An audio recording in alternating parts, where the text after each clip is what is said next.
L'homme ne vivra pas de pain seulement, mais de toute parole qui sort de la bouche de Dieu. Voici votre moment de méditation quotidienne.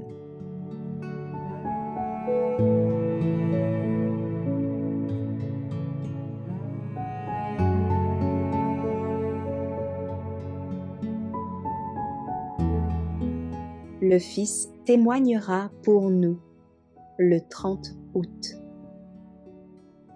Quiconque me confessera devant les hommes, le Fils de l'homme le confessera aussi devant les anges de Dieu. Luc chapitre 12, verset 8. La pensée que Dieu puisse prendre un pécheur, un pauvre être humain, et le transformer par sa grâce pour qu'il devienne héritier de Dieu et cohéritier de Jésus, dépasse notre compréhension. Le Christ prend sur lui les péchés du transgresseur et lui impute sa justice.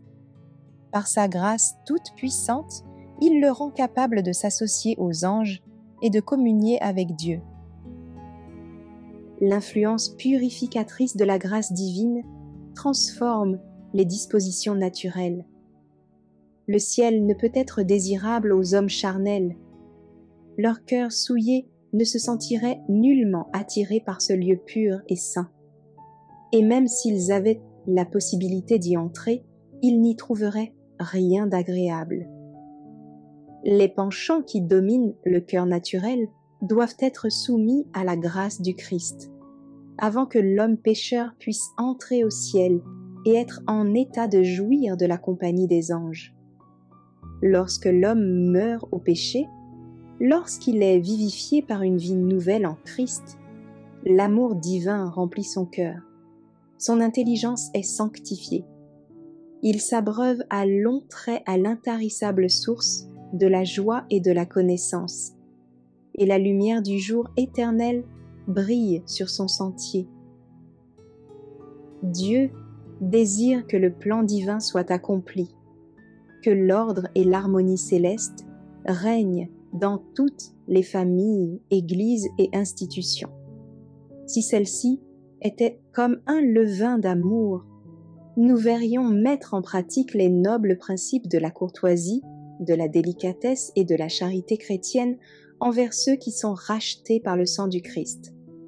Il se produirait alors une transformation spirituelle dans toutes nos familles, nos églises, nos institutions, qui servirait d'intermédiaires par lesquels Dieu répandrait la lumière céleste sur le monde, disciplinerait et formerait des hommes et des femmes pour faire partie de la société céleste.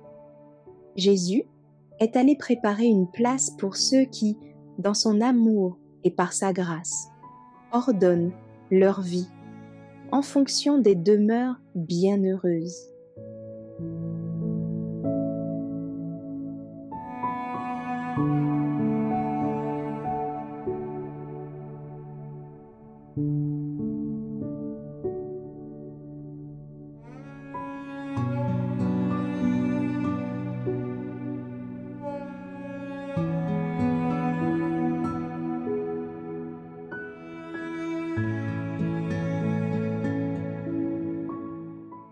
Merci d'avoir écouté cette présentation.